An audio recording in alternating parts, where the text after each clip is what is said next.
បានថ្នាក់ទឹកផ្កាលឿងបាទគឺជាចំណងជើងនៃបទចម្រៀងមួយបទដែលរៀបរាប់អំពីអាជីវិតនៅស្រុកស្រែប៉ុន្តែបាទស្មៅថ្នាក់ទឹកផ្កាលឿងនេះបាទក៏ជាឱសថបុរាណខ្មែរយើងមួយប្រភេទផងដែរដែលព្យាបាលជំងឺជាច្រើនមុខបាទបន្តិចទៀតខ្ញុំនឹងរៀបរាប់ពីអត្ថប្រយោជន៍ទាំងនេះបាទជាដំបូងនេះបាទខ្ញុំសូមបាទរៀបរាប់បាទលក្ខណៈនិងទ្រង់ទ្រាយរបស់បាទស្មៅថ្នាក់ទឹកបា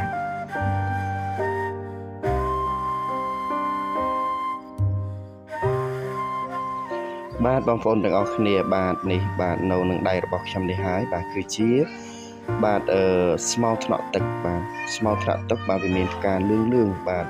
ដើមវារឹងបាទផ្ការបស់វាប្រហែលជាប៉ុនមេដៃបាទហើយវាច្រើនទៅដុះនៅវាលស្រែបាទជាពិសេសបាទរដូវដែលយើងច្រូតកាត់ប្រមូលផលរួចបាទគេតែងតែប្រទះឃើញផ្កាជាច្រើនដុះលឿងក្នុងវាលស្រែបាទគឺទាំងអស់នេះហើយបាទគឺជាបាទប្រភេទស្មៅថ្នាក់ទឹកបា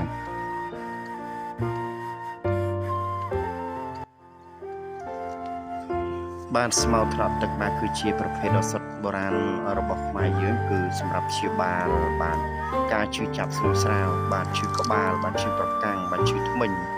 បាទជំងឺហឹងត្រចៀកបាទយ៉ាងមានប្រសិទ្ធភាពបំផុតបងប្អូនដោយគ្រាន់តែបេះយកបាទកញ្ចុំផ្កាថ្នាក់ទឹកបាទពី12ទៅបាទ16ក្រាមបាទហាលសម្ងួតរួចយកមកដាំទឹកពិសាជារៀងរាល់ថ្ងៃបាទ